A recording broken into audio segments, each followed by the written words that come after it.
Hi everyone. तो अब तक हमने अपने थ्री लेयर आर्किटेक्चर डिस्कस किया है, इसका हमने प्रैक्टिकल एग्जांपल देख लिया है। अब आगे इसी में और बात करेंगे। अब इसी लेयर आर्किटेक्चर में हमारा नेक्स्ट स्टेप है कि हमारी जो बिजनेस लॉजिक लेयर है, ठीक है, इसको हम किस तरह से एक कंप्लीटली प्राइवेट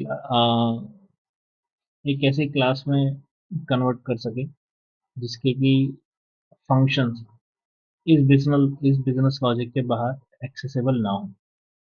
ठीक है, मतलब हमें क्या करना है, सीधा सीधा सिंपल समझो फिलहाल के लिए। बिजनेस लॉजिक लेयर में हमारा सारा बिजनेस का लॉजिक है। ठीक है, अब हम चाहते हैं कि क्योंकि हमारा लेयर आर्किटेक्चर बनाने के पीछे आइडिया ये है कि कल के दिन हमारा यूआई किसी भी तरीके से बदल सकता है। ठीक है, डेटा एक्सेस लेयर किसी भी तरीके का उसमें चेंज आ सकता है। ठीक है, तो हमें क्या करना है, अपने बिजनेस लॉजिक को प्रोटेक्ट करके रखना है। ठीक है, तब हम क्या करते हैं कि आगे के दिन मान लो मुझे एमवीसी भी यूज नहीं करना। ठीक है, तो हमें एक सिंगल गेटवे डिजाइन करना है। ठीक है, जिसको हम नाम देते हैं सर्विस लोकेटर। ठीक है, ऐसे लिख रहा हूँ मैं यहाँ पे। सर्विस लोकेटर क्या होगा, जो भी हमारी प्रेजेंटेशन लेयर होगी वो अपने पैरामीटर भेजेगी सर्विस लोकेटर को, और जो भी पैरामीटर हमारे दिए हुए होंगे सर्विस लोकेटर उन पैरामीटर्स को एनालाइज करेगा और फिर डिसाइड करेगा कि कौन सी बिहेवियर की क्लास में इस रिक्वेस्ट को जाना है। ठीक है, एक अभी ये डायग्राम थोड़ा क्लियर नहीं है। ठीक है ना, एक क्लियर डायग्राम को जाके देखते हैं। ठीक है, वो ये, ठीक है ना। अब ये बताइए हमें कि ये है हमारी प्रेजेंटेशन लेयर। ठीक है, ये बिजनेस लॉजिक और ये डेटा एक्सेस लेयर।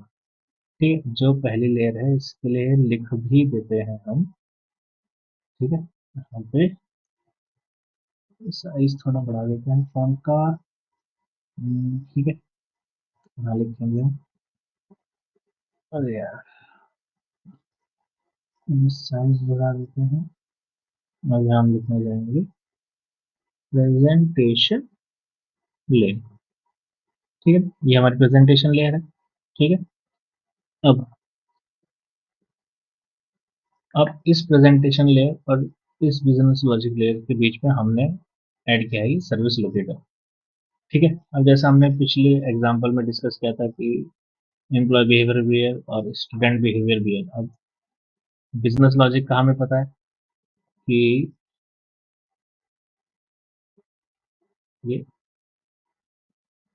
मल्टीपल हो सकते हैं ना। ठीक है ना, जैसा हमने लास्ट टाइम डिस्कस किया था कि कितने हमारे बिजनेस लॉजिक रिक्वायरमेंट के हिसाब से अलग अलग मल्टीपल क्लासेस में डिवाइड हो सकता है, जैसे स्टूडेंट, एम्प्लॉय, तो एग्जाम्पल छोटे छोटे है ना।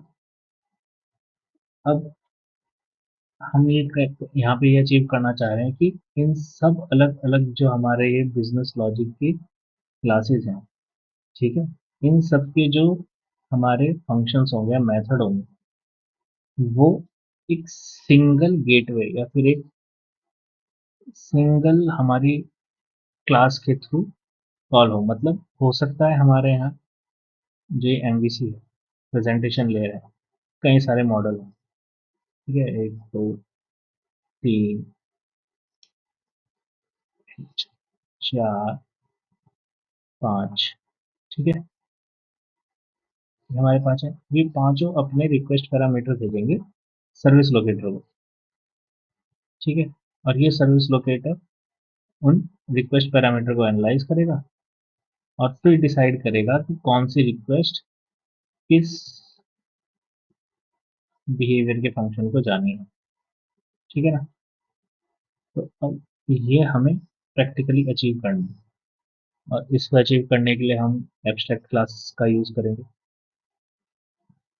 ठीक है, अब जिस तरह से हमारा बिजनेस लॉजिक का एक फोल्डर स्ट्रक्चर होता है, उसी तरह से हमारा इस सर्विस लोकेटर का अपना एक फोल्डर स्ट्रक्चर होगा।